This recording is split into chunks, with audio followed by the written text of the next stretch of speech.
എല്ലാ കൂട്ടുകാർക്കും റിപ്പബ്ലിക് ദിന ക്വിസിലേക്ക് സ്വാഗതം. ഈ വീഡിയോയിൽ റിപ്പബ്ലിക് ദിന ക്വിസിൽ ചോദിക്കാൻ സാധ്യതയുള്ള വളരെ പ്രധാനപ്പെട്ട ചോദ്യങ്ങളാണ് ഡിസ്കസ് ചെയ്യുന്നത്. വീഡിയോയിലേക്ക് പോകുന്നതിന് മുമ്പായി ചാനൽ ഇതുവരെയും സബ്സ്ക്രൈബ് ചെയ്യാത്ത കൂട്ടുകാർ സബ്സ്ക്രൈബ് ചെയ്ത് ഒപ്പം തൊട്ടടുത്തുള്ള ബെല്ലൈക്കൺ കൂടി എനേബിൾ ചെയ്യാൻ ശ്രദ്ധിക്കുക.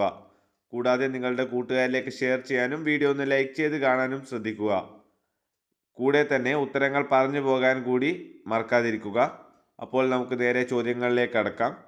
ഒന്നാമത്തെ ചോദ്യം, ബ്രിട്ടീഷ് പാർലമെൻറ്റിൻ്റെ ഇംപീച്ച്മെൻറ്റിന് വിധേയനായ ഇന്ത്യയിലെ ഏക ബ്രിട്ടീഷ് ഭരണാധികാരി ആര് എന്നാണ്. ഉത്തരം വാറൻ ഹോസ്റ്റിങ്സ്. അടുത്ത ചോദ്യം, ഇന്ത്യൻ സിവിൽ സർവീസിൻ്റെ പിതാവ് എന്നറിയപ്പെടുന്നത് ആര് എന്നാണ്. ഉത്തരം കോൺവാലിസ് പ്രഭു. മൂന്നാമത്തെ ചോദ്യം, സൈനിക സഹായ വ്യവസ്ഥ നടപ്പിലാക്കിയ ഗവർണർ ജനറൽ ആര് എന്നാണ്. ഉത്തരം റിച്ചാർഡ് വെല്ലസ്ലി. നാലാമത്തെ ചോദ്യം, നാലാം മൈസൂർ യുദ്ധത്തിൽ ടിപ്പു സുൽത്താനെയും രണ്ടാം പഴശ്ശി യുദ്ധത്തിൽ പഴശ്ശിരാജയെയും പരാജയപ്പെടുത്തിയ ബ്രിട്ടീഷ് സേനാനായകൻ ആര് എന്നാണ്. ഉത്തരം ആർത്തർ വെല്ലസ്ലി. അടുത്ത ചോദ്യം, ഇന്ത്യയിൽ ഇംഗ്ലീഷ് വിദ്യാഭ്യാസം നടപ്പിലാക്കിയ ഗവർണർ ജനറൽ ആര്. ഉത്തരം വില്യം ബെന്റിക് പ്രഭു. ആറാമത്തെ ചോദ്യം, ഇന്ത്യയിൽ ദത്താവകാശ നിരോധന നിയമം നടപ്പിലാക്കിയ ഗവർണർ ജനറൽ. ഉത്തരം ഡൽഹൌസി പ്രഭു. ഏഴാമത്തെ ചോദ്യം, 1857 ഒന്നാം സ്വാതന്ത്ര്യ സമരകാലത്തെ ഗവർണർ ജനറൽ ആര്. ഉത്തരം കാനിങ് പ്രഭു. ഇന്ത്യൻ നാഷണൽ കോൺഗ്രസിൻ്റെ സമാധാനപരമായ ചരമത്തിന് സാക്ഷ്യം വഹിക്കാനാണ് ഞാൻ ഇന്ത്യയിലേക്ക് വന്നത് എന്ന് പ്രഖ്യാപിച്ച വൈസ്രോയി. ഉത്തരം കഴ്സൺ പ്രഭു. 1857 മഹാവിപ്ലവം എന്ന പുസ്തകം രചിച്ചത് ആര്. ഉത്തരം അശോക് മേത്ത. അടുത്ത ചോദ്യം, ബ്രിട്ടീഷ് ഈസ്റ്റ് ഇന്ത്യ കമ്പനിയുടെ ഭരണം അവസാനിപ്പിക്കുകയും ബ്രിട്ടീഷ് രാജ്ഞി ഇന്ത്യയുടെ ഭരണം നേരിട്ട് ഏറ്റെടുക്കുകയും ചെയ്തത് എന്ന്. ഉത്തരം 1858. അടുത്ത ചോദ്യം, 1857 കലാപത്തെ ഇന്ത്യയുടെ ഒന്നാം സ്വാതന്ത്ര്യ സമരമെന്ന് ആദ്യമായി വിശേഷിപ്പിച്ചത് ആര്. ഉത്തരം വി.ഡി. സവർക്കർ. നാനാ സാഹിബിൻ്റെ സൈനിക ഉപദേഷ്ടാവ് ആരായിരുന്നു. ഉത്തരം താന്തിയ തോപ്പി. താന്തിയ തോപ്പിയെ ബ്രിട്ടീഷുകാർ തൂക്കിലേറ്റിയത് എന്ന്. ഉത്തരം 1859. ഏതൊരു ഇന്ത്യക്കാരനെയും അറസ്റ്റ് ചെയ്യുവാനും വിചാരണ കൂടാതെ തടവിലാക്കാനുമുള്ള അധികാരം ബ്രിട്ടീഷുകാർക്ക് ലഭിച്ചത് ഏത് നിയമമനുസരിച്ചാണ്. ഉത്തരം റൗലറ്റ് ആക്ട്.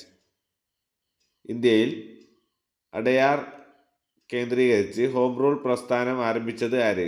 ഉത്തരം Annie Besant. New India, commonweal എന്നീ പത്രങ്ങൾ ആരംഭിച്ചത് ആര്. ഉത്തരം ആനി ബസന്റ്. ആരുടെ അറസ്റ്റിൽ പ്രതിഷേധിക്കാനാണ് പഞ്ചാബിലെ ജനങ്ങൾ അമൃത്സറിലെ ജാലിയൻ വാലാബാഗ് മൈതാനത്ത് സമ്മേളിച്ചത്. ഉത്തരം ഡോക്ടർ സത്യപാൽ കൂടാതെ സെയ്ഫുദ്ദീൻ കിച്ലു. പ്ലാസി ബ്രിട്ടീഷ് സാമ്രാജ്യത്തിന് അടിത്തറയിട്ടു.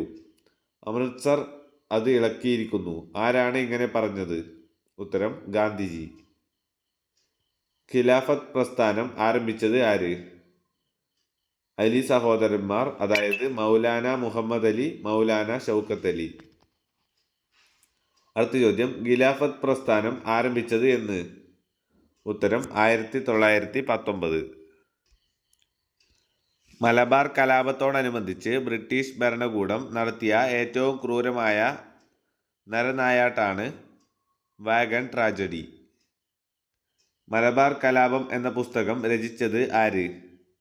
കെ മാധവൻ നായർ. ചൗരി ചൗര സംഭവത്തിൽ എത്ര പോലീസുകാരാണ് കൊല്ലപ്പെട്ടത്. ഉത്തരം 22. ബർദോളി സത്യാഗ്രഹം എന്നായിരുന്നു. 1928.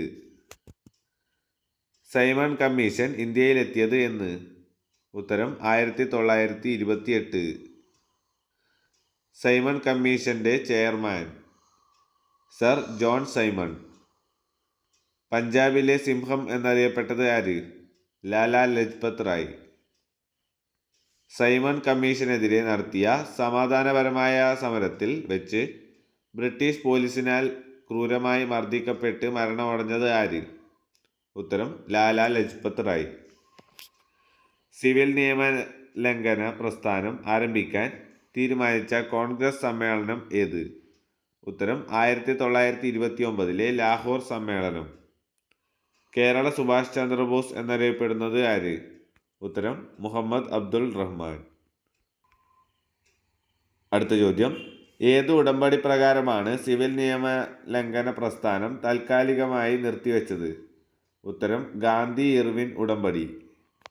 എത്ര വട്ടമേശ സമ്മേളനങ്ങളാണ് നടന്നത്? ഉത്തരം 3. ഗാന്ധിജി പങ്കെടുത്ത ഏക വട്ടമേശ സമ്മേളനം ഏത്? ഉത്തരം 2ാം വട്ടമേശ സമ്മേളനം. കമ്മ്യൂണൽ അവാർഡ് ഏർപ്പെടുത്തിയ ബ്രിട്ടീഷ് പ്രധാനമന്ത്രി? ഉത്തരം റാംസേ മക്ഡൊണാൾഡ്. 1929 ലാഹോർ കോൺഗ്രസ് സമ്മേളനത്തിൻ്റെ അധ്യക്ഷൻ ആര്? ഉത്തരം ജവഹർലാൽ നെഹ്റു. സരോജിനി നായിഡുവിൻ്റെ രാഷ്ട്രീയ ഗുരു ആര്? ഉത്തരം ഗോപാലകൃഷ്ണ ഗോഖലെ.